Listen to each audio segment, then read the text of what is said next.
जनता रिपोर्टरच्या या भागामध्ये आपल्या सगळ्यांचे स्वागत। बातमी आहे जळगावमधून।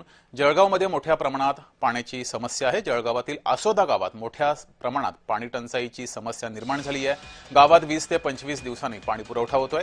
पाण्यासाठी महिलांची वणवण सुरू आहे। अनेक किलोमीटर जाऊन हंडाभर पाण्यासाठी या महिलांची वणवण सुरू आहे। गावात तरुणांना लग्नासाठी मुली सुद्धा दिल्या जात नाहीत, अशी ही समस्या समोर आली आहे। जळगाव जिल्ह्यामध्ये तापमानाचा पारा वाढू लागलाय। नागरिकांना पाणी टंचाईच्या झळा या सोसाव्या लागतायत। जळगाव जिल्ह्यातील आसोदा या गावात 20 ते 25 दिवस पाण्याचा पुरवठा होत असून नागरिकांना भीषण पाणी टंचाईचा सामना करावा लागतोय। पाणी टंचाई अभावी गावात तरुणांना लग्नासाठी मुली मिळत नाहीयेत। पाणी नसल्यामुळे घरी पाहुणे मंडळी देखील येत नाहीयेत। दिवसेंदिवस पाणी टंचाईची समस्या ही भीषण झालेली आहे। नागरिकांना पाण्यासाठी वणवण भटकावं लागतंय। दरम्यान या इथल्या नागरिकांनी संताप व्यक्त केलेला आहे। तत्काळ या पाणी टंचाईचा प्रश्न सोडवावा अशी मागणी ग्रामस्थांनी केली आहे।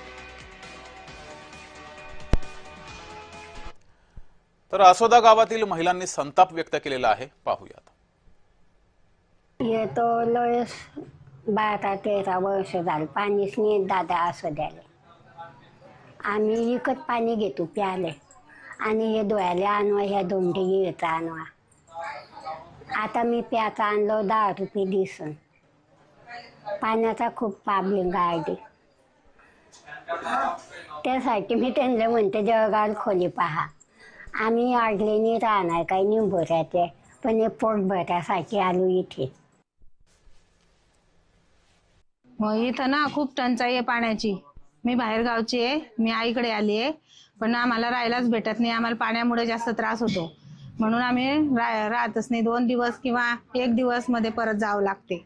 आणि किती वर्षापासूनच हे पाण्याचे प्रॉब्लेम आहे, खूपच प्रॉब्लेम आहे। आपल्यासोबत सामाजिक कार्यकर्ते भाऊसाहेब सोनवणे हे जोडलेले आहेत। भाऊसाहेबजी, आपलं जय महाराष्ट्रमध्ये स्वागत। किती वर्षापासून या गावामध्ये ही पाण्याची समस्या आहे? खरं तर सर्वप्रथम जय महाराष्ट्र न्यूज चॅनलचे मी अभिनंदन करू इच्छितो की त्यांनी जळगाव जिल्ह्यातील जो ज्वलंत प्रश्न आहे तो ज्वलंत प्रश्नाला वाचा फोडली, त्याबद्दल आपले खूप खूप धन्यवाद। राहिला मुद्दा पाण्या प्रश्नाचा, आपल्या जळगाव जिल्ह्यामधील 40 ते 50 असं गावं आहेत की त्या गावांमध्ये पाणी 8 ते 15 दिवसापर्यंत पोहोचत नाही। त्याचप्रमाणे आपण जे सांगितलं आसोद्या गावामध्ये तिथे 15 ते 20 दिवसापासून पाणी येत नाही। जळगाव शहरापासून 5 किलोमीटर अंतरावर शिरसोली हे गाव आहे। शिरसोली गाव आणि आसोदा गाव हे दोघं गाव सन्माननीय पाणी पुरवठा मंत्री गुलाबरावजी पाटील साहेब यांच्या मतदारसंघामध्ये येतात। आणि मागच्या वर्षी सुद्धा जय महाराष्ट्र न्यूज चॅनलने जेव्हा सर्वे केला होता शिरसोली गावामध्ये, तेव्हा आम्ही त्यांच्या सोबत होतो व आपण तो प्रश्न दाखवला। तेव्हा पाणी पुरवठा मंत्री यांनी आश्वासन दिलं होतं की 12 महिन्याच्या आत आम्ही हा प्रश्न मार्गी लावू, पण अजून सुद्धा हा प्रश्न मार्गी लागलेला नाही। आणि जो पाणी प्रश्न आहे, मूळ म्हणजे जर पाणी असेल तर बाकीच्या गोष्टी आपल्याला तिथे करता येतात। बरोबर आहे, पण पाणी नसल्या कारणामुळे बोला। पाणी नसल्या कारणामुळे आता येणारे लग्न सोहळे आहेत, लग्न सोहळे रद्द करावे लागत आहेत। त्याचप्रमाणे जो आदिवासी जो भाग असतो, आदिवासीतले जे बांधव असतात ते उन्हाळ्यामध्ये आपल्या जंगल तिकडे चारा पाणी नसल्यामुळे ते आपल्या जळगाव जिल्ह्यामध्ये येतात। त्यांना सुद्धा 5-5, 6-6 किलोमीटर पायी पाण्यासाठी फिरावं लागतं। हे खूप दुर्दैव गोष्ट आहे। आणि मागील काळामध्ये एकतर पाणी 5 किलोमीटर आणत असताना एक महिलेचा मृत्यू झाला, हे खूप शोकांतिक आहे। म्हणून लवकरात लवकर या पाणी प्रश्नावर तोडगा काढावा अशी आपल्या जय महाराष्ट्र न्यूज चॅनलच्या माध्यमातून मी पाणी पुरवठा मंत्री गुलाबरावजी पाटील साहेब यांना विनंती करतो की आपण लवकरात लवकर याच्यावर काहीतरी उपाययोजना कराव्या।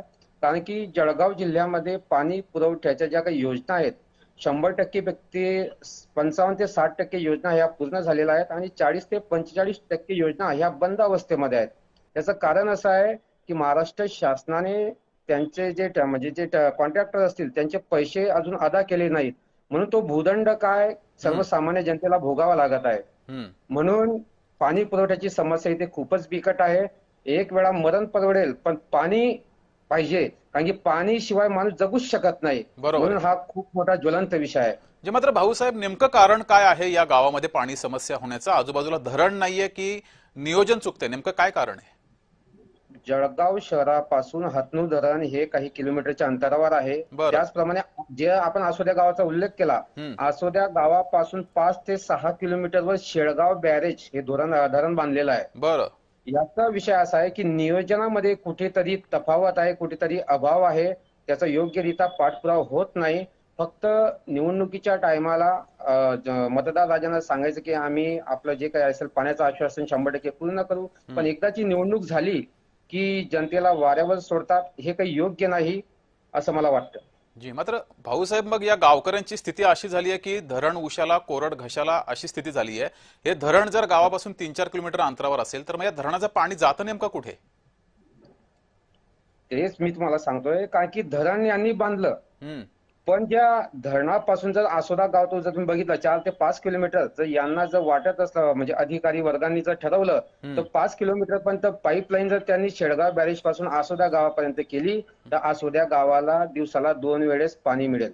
तसंच ती जर पाणी जी पाईपलाईन असेल जर ती आपण शिरसोली गावाला पोहोचवली तरी सुद्धा त्यांना पाणी मिळेल. आणि ते पाणी पुरवठा योजनेच्या माध्यमातून जे विविध गावामध्ये उपक्रम राबवले जात आहेत, एक तर आपण पाईपलाईन तिथे केलेली आहे, पण त्याच्यामध्ये पाण्याच्या प्रतीक्षेमध्ये ते गावातील ग्रामस्थ वाट बघतायत. हे खूप दुर्दैव आहे, कारण की अधिकाऱ्यांना वचक नाही किंवा शासनाचा कुठेतरी समन्वयाचा याच्यामध्ये अभाव दिसतो. तुमच्याकडे निधी आहे, पण त्या निधीचं योग्यरित्या तुम्हाला नियोजन लावता येत नाही. जी, मग या संदर्भात इथल्या गावकऱ्यांनी याआधी आवाज उठवलेला आहे तुमच्यासोबत जाऊन किंवा इतर नेत्यांसोबत काही आवाज उठवलाय, प्रशासनाकडे पाठपुरावा केलाय? हो, 100% आम्ही जिल्हा प्रशासनाला वारंवार विनंत्या केल्या, त्यांना अर्ज फाटे केले की आपण तात्काळ मध्ये हा पाण्याचा जो गंभीर प्रश्न आहे आपण मार्गी लावा, कारण की पाण्याशिवाय काहीच शक्य नाही. आणि शिरसोली गाव आणि आपण जे सांगितलं आसोदा गाव, त्याचप्रमाणे जे पाणी पुरवठा मंत्री जे आहेत गुलाबरावजी पाटील साहेब यांचं सुद्धा जे गाव आहे धरणगाव शहर, धरणगाव शहराला सुद्धा 15 ते 20 दिवस पाणी मिळत नाही. याचा आम्ही पाठपुरावा केला, पण शासन फक्त जेव्हा जनता येते, जेव्हा ग्रामस्थ तिथे जातात समस्या मांडायला, फक्त आश्वासन दिले जातात की आम्ही लवकरच उपाययोजना करत आहोत, आम्ही पाण्याच्या टँकरची व्यवस्था केलेली आहे. पण पाण्याची टँकरची व्यवस्था फक्त 2-3 गावांमध्ये करायची. नंतर उन्हाळा जेव्हा तापायला लागतो, आता तर एप्रिल महिना, एप्रिलमध्ये तुमचं 42 ते 43 डिग्री टेम्परेचर आहे. जेव्हा मे महिना येईल, मे महिन्यामध्ये हेच टेम्परेचर 45 ते 48च्या घरामध्ये असतं. आणि तेव्हा पाण्याची जी लेव्हल असते, पातळी असते, ते खोलवर जाते. जे आपल्या पाण्याचे स्रोत असतात, विहिरी असेल किंवा बोरवेल असेल किंवा जे धरण असेल, ते स्रोत खाली जातात आणि पाणी तिथपर्यंत पोहोचवणं शक्य होत नाही. म्हणून याच्यासाठी एकमेव असा पर्याय आहे की पाणी पुरवठा मंत्र्यांनी जर ठरवलं, जर त्यांची पाईपलाईनची व्यवस्था करून दिली आणि अधिकाऱ्यांना जर व्यवस्थित त्यांना समजून सांगितलं, मीटिंग केली, बैठक केली, जर समन्वय व्यवस्थित साधला तर जळगाव जिल्ह्यातील जनता पाण्याला 100% त्यांना पाणी मिळू शकतं असं मला वाटतं. फक्त तिच्यामध्ये समन्वयाचा अभाव आहे.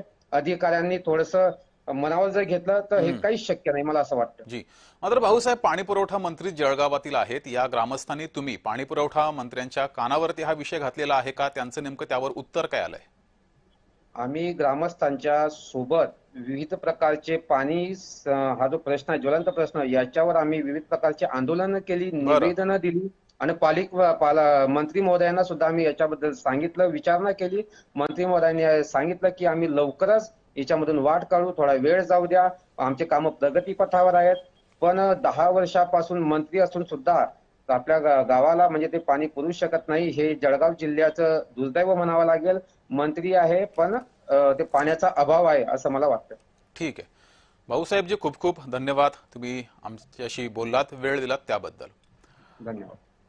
तर भीषण अशी स्थिती आहे या गावामध्ये आणि या संदर्भातील अधिक माहिती घेऊया. आपले प्रतिनिधी सुद्धा आपल्यासोबत जोडलेले आहेत. जुगल पाटील हे आपल्यासोबत जोडलेले आहेत. या गावामध्ये 20 ते 25 दिवसानंतर पाणी उपलब्ध होते. जुगल, पाणी पुरवठा मंत्री जळगावातील आहेत आणि त्यांच्याच गावामध्ये सुद्धा पाणी टंचाई आहे असं सुद्धा सामाजिक कार्यकर्त्यांनी म्हटलेलं आहे. या 2-3 गावात सुद्धा प्रचंड पाणी टंचाई आहे. धरण बाजूला आहे मात्र पाणी मिळत नाही अशी स्थिती आहे. काय नेमकं या गावकऱ्यांचं म्हणणं आहे? नक्कीच जगदीश सर, जळगाव जिल्ह्यातील या ठिकाणी भीषण पाणी टंचाईचा सामना सध्या जळगावकरांना करावा लागत आहे. त्याचप्रमाणे जवळ असलेले जे आसोदा गाव आहे, आसोदा गावामध्ये उशिराने पाणी पुरवठा होत असल्या कारणाने ग्रामस्थांनी जय महाराष्ट्रकडे आपल्या व्यथा या ठिकाणी मांडलेल्या आहे. उशिरा पाणी पुरवठा होत असल्या कारणाने या ग्रामस्थांना हे पाणी या ठिकाणी साचवून ठेवावं लागत आहे. या ठिकाणी जर योग्य नियोजन केलं तर ग्रामस्थांना जेणेकरून या ठिकाणी पाणी मिळेल. मात्र पालकमंत्री गुलाबराव पाटील यांनी या संदर्भात कालच जिल्हा नियोजन भवनामध्ये आढावा बैठक या ठिकाणी घेतलेली आहे. जळगाव जिल्ह्यातील ज्या ठिकाणी दुष्काळ सदृश्य परिस्थिती आहे त्या ठिकाणी संपूर्ण अधिकाऱ्यांची बैठक या ठिकाणी घेतलेली आहे. आसोदा गावाचा जर विचार केला तर आसोदा गावामध्ये या ठिकाणी पाणी पुरवठा योजनेचं हे काम सुरू आहे. पाणी पुरवठा योजनेचं काम सुरू होत असल्याने तत्काळ हे काम पूर्ण झालं तर लवकरात लवकर आसोदा गावाला या ठिकाणी पाण्याचा पुरवठा होईल असं पालकमंत्री गुलाबराव पाटील या ठिकाणी म्हटलेलं आहे. 4 महिन्याच्या आत जवळपास या ठिकाणी लवकरात लवकर ही योजना पूर्ण झाल्यावर आसोदा ग्रामस्थांनी या ठिकाणी पाणी मिळेल. मात्र आसोदा गावामध्ये या ठिकाणी पाणी नसल्यामुळे उशिराने पाणी पुरवठा होतो. त्यामुळे या गावकऱ्यांनी संताप व्यक्त केलेला आहे. जुगल, सध्या धरणांची काय स्थिती आहे? जिल्ह्यामध्ये जी धरणं आहेत त्यांच्या पाणी साठ्याबाबत काय स्थिती आहे? जळगाव जिल्ह्याचा विचार केला तर जळगाव जिल्ह्यामध्ये प्रामुख्याने हसरूर, वाघूर हे जे धरणं आहेत सध्या तरी धरणांचा पाणी साठा हा पुरेसा आहे. मात्र जे काही जे धरणं आहेत त्यामध्ये त्या धरणांची उष्णतेमुळे या ठिकाणी उन्हामुळे पाण्याची थोडी पातळी कमी झालेली आहे. मात्र धरणांच्या पाणी साठ्याबाबत देखील पालकमंत्र्यांनी या ठिकाणी आवाहन केलं आहे की नागरिकांनी जास्तीत जास्त पाणी या ठिकाणी जपून वापरा. आगामी काळात मे महिना आहे. मे महिन्यात मोठ्या प्रमाणात तापमानाचा पारा हा वाढत असतो. काटकसरीने जर पाण्याचा वापर केला तर जेणेकरून नागरिकांना कुठल्याही प्रकारचं पाण्यात समस्या होणार नाही असं या ठिकाणी पालकमंत्र्यांनी. जुगल, तुम्ही या समस्येचा पाठपुरावा करत राहा, या गावामध्ये पाणी पोहोचण्यासाठी पाठपुरावा करत राहा. धन्यवाद जुगल दिलेल्या माहितीबद्दल. यासोबतच जनता रिपोर्टरच्या या भागामध्ये वेळ झाली तेच थांबण्याची. ताज्या बातम्यांसाठी बघत राहा जय महाराष्ट्र.